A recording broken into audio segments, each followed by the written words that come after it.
Helga Goebbels, the eldest of Joseph Goebbels' 6 children, was notably his favorite.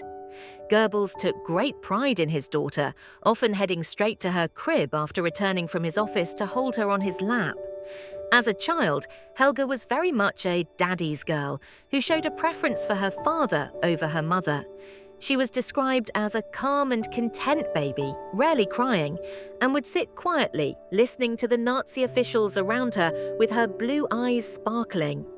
It was not uncommon for Adolf Hitler, who had a fondness for children, to take Helga onto his lap during long discussions late into the night. Joseph Goebbels and his wife, Magda Quandt, had 6 children: Helga Susanne, Hedwig Johanna, Helmut Christian, Hildegard, Holdine Kathrine, and Heidrun Elisabeth, each of their names starting with the letter H, allegedly a tribute to Hitler. As the war neared its end and the reality of defeat became inevitable, Goebbels, the Nazi propaganda minister, chose to stay with Hitler, determined to face death alongside him. While some high-ranking Nazis had taken steps to protect their children by sending them out of Germany, Magda Goebbels decided that she and her children would join Joseph in what she saw as the only possible and honorable conclusion.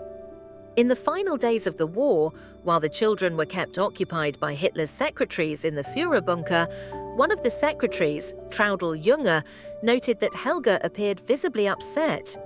Junge described her as having a sad, knowing expression in her large blue eyes, as though she could see past the lies.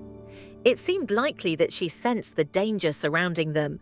Magda and Joseph Goebbels, with the help of an SS dentist, Dr. Helmut Christian, arranged for their 6 children to be injected with morphine, rendering them unconscious.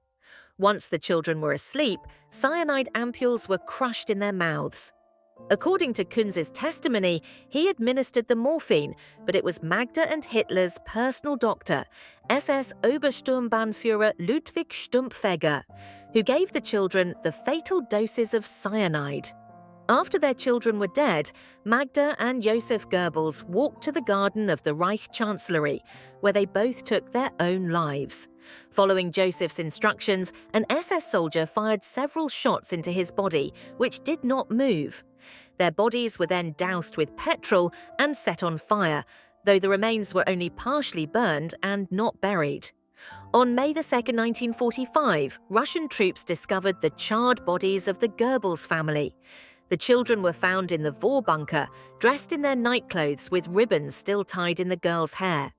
For the Goebbels, killing their children was seen as a final, unflinching act of dedication to their cause. In their minds, failing to end their lives in this way would have contradicted everything they had worked toward. Their commitment to Nazism was absolute, and in the face of its collapse, they chose to extinguish themselves and their children rather than face a world without it. Though this act of murder was horrific, it was, in their warped belief system, a logical culmination of their fanatic devotion to the ideology they had spent their lives fighting for.